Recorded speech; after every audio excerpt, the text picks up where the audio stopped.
Good morning. Well, with the 100th anniversary of Titanic this year, it seems like all we are hearing about lately is something to do with a magnificent ship. Joining me now is Rene Bergeron. He is a collector. That's right. How many different pieces are we looking at here? You're probably looking close to 1,000 anyways. Yeah. And how did you get into it? Collecting or the Titanic itself? Let's start with collecting. Collecting, it's been about 25 years. Yeah. And what interests you so much about the Titanic? I saw A Night to Remember when I was 7 or 8, and after the movie, I was watching it with my brother and my father, and I asked them, you know, is it a true story? And they're like, yeah, it's a true story, biggest ship ever. It sank on its main voyage, and ever since then, I just wanted to know more and more. And I mean, you had to pick a few of the pieces out of the safety deposit box, right? Yep. Because they're that valuable. Which ones are are particularly important to you? Okay.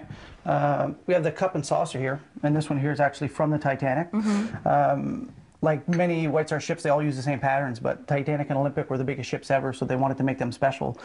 So this pattern here was actually solely made for Titanic and no other ship.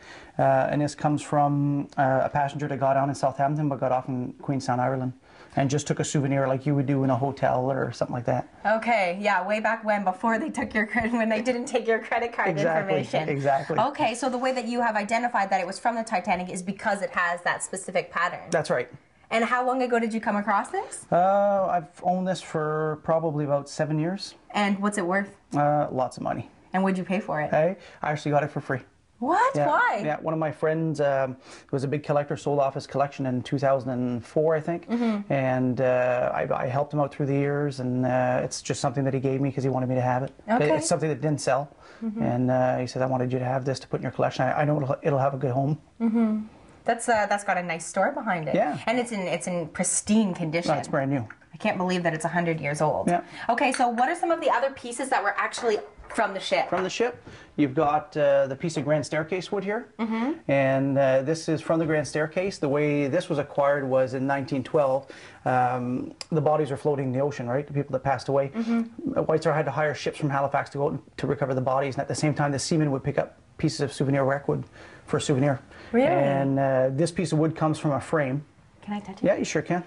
It comes from a frame that the carpenter made with it, and the frame got cut up through the years, and here we have it. And how did you come across this? The same friend. Same friend. Yeah, That's a good friend to have, Exactly, eh? exactly. Okay, and then before we go, tell me about the little piece of metal here.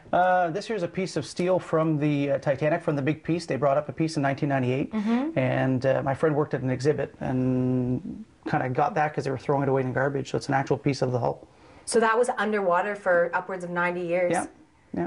That's awesome. Okay, so a little bit later in the show, what are you going to be showing us? Some of the things in the cases, yeah, right? we can talk about the chandeliers and a few other pieces. And we, of course, have to address the necklace that I have on. It might look familiar. So that's all coming up a little bit later on CTV Morning Live.